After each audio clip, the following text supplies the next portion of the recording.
The world of Isabella Thompson was a study in controlled perfection, a gilded cage where even the air felt expensive and still. At 23, she was the sole heir to the Thompson dynasty, a global empire built on private equity and ruthless acquisitions. Her father, Alastair Thompson, was a titan whose name was spoken in boardrooms with a mixture of fear and reverence. His love for his daughter was as real as the diamond she wore, but it was a possessive, controlling love, a love that saw her as the final, flawless piece of his legacy. Her life was a relentless parade, charity galas where donations were strategic moves, dinners with suitable sons of rival oligarchs, and a future so meticulously planned it felt like a life sentence. She was a beautiful mannequin, draped in silk and silence, screaming on the inside. The crack in her pristine world appeared in the form of a car and the man who drove it. After a minor security scare, Alastair had hired a new head driver, a man vetted by a shadowy private security firm. His name was Jake. He wasn't like the other staff. He was young, perhaps in his late 20s, with the lean, coiled grace of a panther. His eyes were the color of a stormy sea, and they held a stillness that was profoundly unsettling amidst the constant motion of her life. He was quiet, professional to a fault, but there was a raw, untamed energy simmering just beneath the surface of his impeccably tailored uniform. The first time their eyes met in the rearview mirror, a jolt, sharp and entirely unwelcome, shot through Isabella. It was a look that saw past the couture and the composure, a look that felt like being truly seen for the first time. Their interactions began with polite nothings. A bit more to the left, please, Jake. Of course, Miss Thompson. But the confined space of the Rolls-Royce became a crucible. During long drives through the city, she found herself talking. She spoke of her art, not the safe, society-approved watercolors, but the dark, chaotic abstract pieces she hid in her studio. She spoke of her loneliness, her feeling of being a ghost in her own life. Jake never offered platitudes. He just listened, his silence a profound form of understanding. He was an anchor in the swirling chaos of her existence. In return, she learned fragments of his story. Ex-military, a decorated soldier who had left for reasons he wouldn't share. An orphan, left at St. Catherine's with nothing but the clothes on his back and a small, antique necklace he always wore. One night, after a particularly humiliating dinner where her father had all but auctioned her off to the vapid son of a German industrialist, she slid into the car, tears of fury and despair streaming down her face. "Just drive, Jake, anywhere." He didn't reply. He simply navigated the silent car away from the city's glittering heart, up into the dark, winding roads of the hills overlooking the estate. He stopped at a cliff edge, a place she'd forgotten existed, where the stars were a brilliant, untamed tapestry. He got out and opened her door. The gesture was one of silent solidarity. "They see a transaction," she whispered, her voice raw, staring out at the vast, dark expanse of her family's land. "Not a person." "Then they're blind." His voice was low, a rumble in the quiet night. He stood beside her, a respectful distance, yet his presence felt overwhelmingly close. Her gaze fell to the necklace at his throat. In the moonlight she could see it clearly for the first time, a silver chain holding a heavy, intricately carved pendant. It wasn't a cross or a common symbol.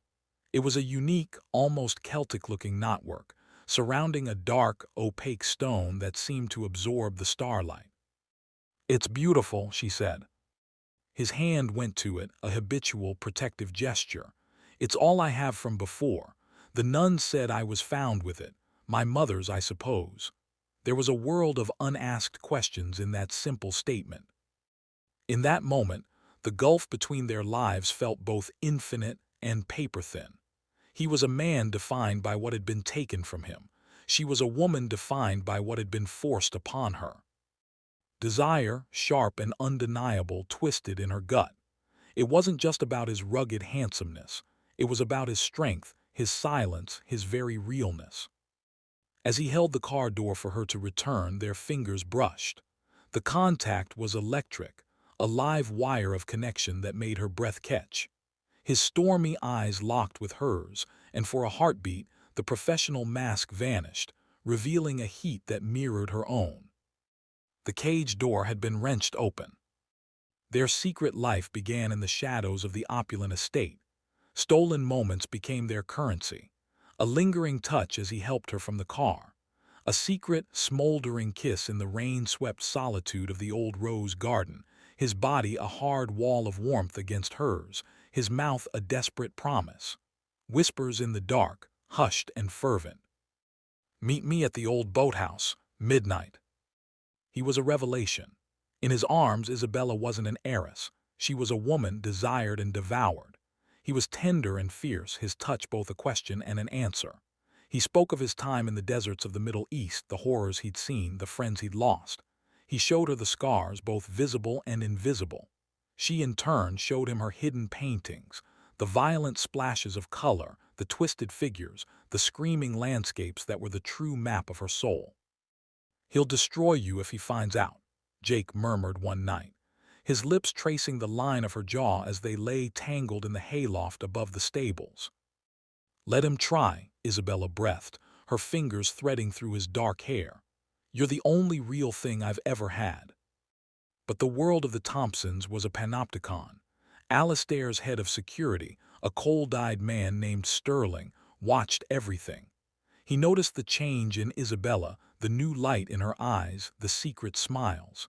He noticed the way Jake's gaze followed her, a look that was far from professional. Sterling began to dig.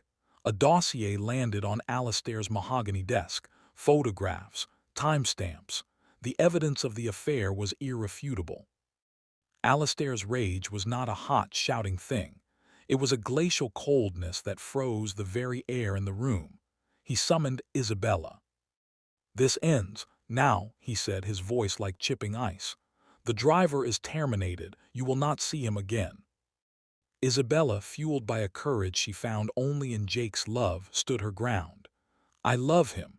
If you fire him, I'll leave with him." Alastair's smile was thin and cruel. "And do what? Live in his one-room apartment. Your accounts are frozen. Your name will be mud.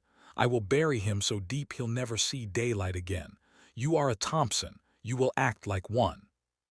The brutal practicality of his threat was a bucket of ice water. He was right. She was a bird who had never flown. And he was threatening to clip her wings and crush the man who taught her how. Defeated, she watched from her window as Sterling and two other men escorted Jake off the property. He didn't struggle, but his body was rigid with fury. As he was forced into a black sedan, he looked up, his eyes finding hers. The message in them was clear, a desperate vow. This isn't over. Isabella was now a prisoner in her own home, her every move monitored. The joy was gone, replaced by a hollow ache. Jake had vanished. Her calls went to voicemail, her texts unanswered. Sterling's network had ensured he was erased from the city. In her despair, she clung to the one tangible piece of him, the memory of his necklace. The intricate knotwork was burned into her mind. It was a clue. It was a thread. Using a forgotten, unmonitored computer in the estate's library, she began her search. She scoured archives of antique jewelry, databases of symbols. It was a fruitless endeavor until she stumbled upon a niche forum dedicated to lost Art Deco pieces. And there it was, a near-identical design, attributed to a legendary, reclusive jeweler known only as the Craftsman, who had worked exclusively for the ultra-elite in the late 1980s and early 90s. The thread led her to a small, dusty shop in the Forgotten Jewelry District, owned by an old man who had been an apprentice to the Craftsman. With a pounding heart, she showed him a sketch she had drawn from memory. The old man's eyes widened. He put on his loupe and studied the drawing. "The serpent's embrace," he whispered, his voice full of awe. "I haven't seen this in 30 years. The Craftsman only made one, a commission. A very private, very troubled commission." "Who was it for?" Isabella asked, her mouth dry. The old man hesitated, then pulled out a heavy, leather-bound ledger. He traced a gnarled finger down a page. The client was Billionaire Vance. The name meant nothing to Isabella. Who was she? The old man looked at her, a strange pity in his eyes. She was your father's first fiancée, my dear, the great love of his life before he married your mother for her fortune and connections, the merger that built the Thompson empire. The world tilted. Jake's necklace was connected to her father's past. She delved deeper, using her family's name and resources to access sealed records, old society gossip columns. Billionaire Vance had been from old money, beautiful and wild. Her engagement to the ambitious Alistair Thompson had been the talk of the town. And then, scandalously, it was broken off. Billionaire had disappeared from society, her name erased. The official story was that she had moved to Europe. The unofficial whispers, which Isabella unearthed from a retired society columnist, were darker. She was pregnant, the old woman whispered over tea. Alistair denied it was his, called her unstable. His family paid her a fortune to keep quiet. The poor girl was sent away to have the child in secret. A boy, I heard. She was forced to give him up. She never recovered. Died a few years later, they said, of a broken heart, or something else. The pieces slammed together with the force of a physical blow. Jake, the right age, the necklace, a final gift from a heartbroken mother, the orphanage. Jake was her father's son. The revelation was a seismic shock that tore through the very foundation of her identity. The man she loved, the man she had given herself to, was her half-brother. The horror of it was a living thing, clawing at her insides. The memory of his touch, once so cherished, now felt like a violation. She collapsed, retching, the world turning to ash in her mouth. She confronted her father in his study, the room where all the family's dirty secrets were ultimately managed. She was pale, trembling, but her voice was steel. "Billionaire Vance, Jake, tell me the truth." Alistair Thompson went very still. For a moment, she saw a flicker of something ancient and pained in his eyes, but it was quickly extinguished by cold fury. "Who have you been talking to? This is slanderous gossip." "It's the truth," she screamed, the dam of her composure breaking. "You got Billionaire pregnant and you abandoned her. You forced her to give up her child, your child, my brother. And then you hired him to drive your car. What kind of monster are you?" The word brother hung in the air, grotesque and final. Alistair's face hardened into a mask of stone. "It was a complication. The boy was a threat to everything I was building, to the future I was creating for you." "For me," she laughed, a hollow, broken sound. "You did it for power, for money. You destroyed her. You threw your own son away like garbage, and you made my mother your pawn." "Your mother understood the realities of our world," he thundered, finally losing his cool. "She knew that sentiment is a luxury we cannot afford. That boy is nothing, a relic of a sentimental mistake." Their shouting match was cut short as the study door was flung open. Jake stood there, having scaled the estate wall and disabled 2 guards. His face was a mask of cold fury, his eyes burning with a light Isabella had never seen. "He's right," Jake said, his voice dangerously quiet. He had heard everything. "I heard it all. I'm a mistake, a complication." He took a step into the room, his gaze fixed on Alistair. "But I'm a complication who remembers his mother's face. I remember her crying. I remember the day a man in a suit came and took me away. I was 4 years old."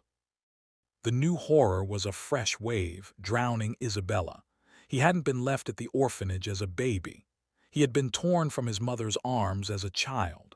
The necklace wasn't just a memento, it was a shield, the last piece of her he had left.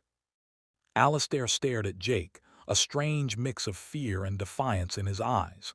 "Billionaire was unfit. She was going to ruin both of you."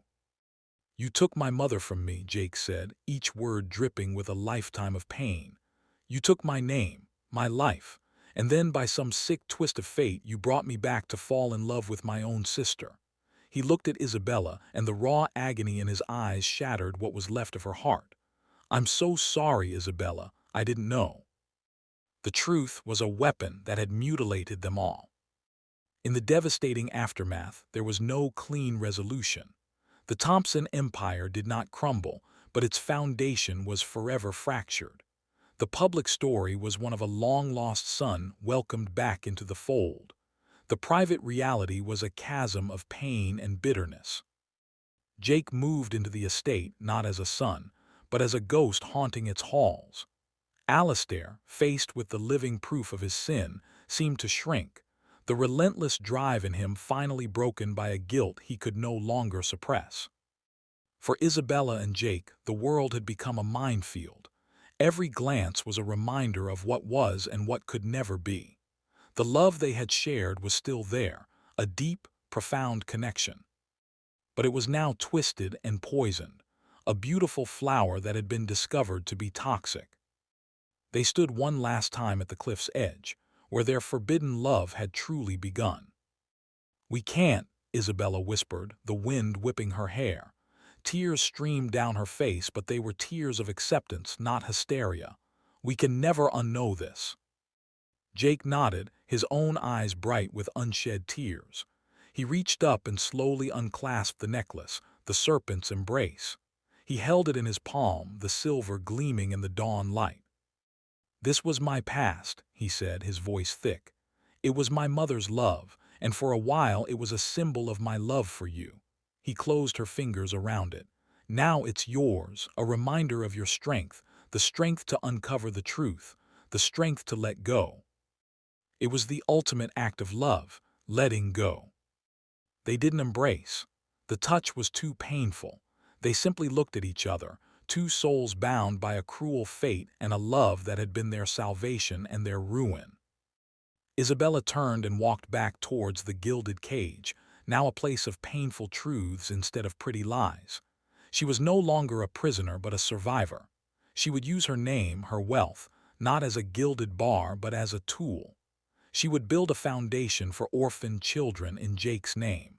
She would live a life of purpose, not just privilege. Jake watched her go, his heart breaking and yet feeling a strange, fierce pride. He turned his back on the Thompson estate and walked towards a future he would build for himself on his own terms. He was no longer the orphan, nor the driver, nor the secret son. He was simply Jake, a man who had known a great love and possessed the strength to honor it by walking away. The necklace of secrets had been unlocked, and in its opening it had not given them a happy ending, but something perhaps more enduring: the truth, and the formidable strength to carry its weight. Sparkles, if this story touched you, don't forget to like, comment, and subscribe for more powerful love and life stories.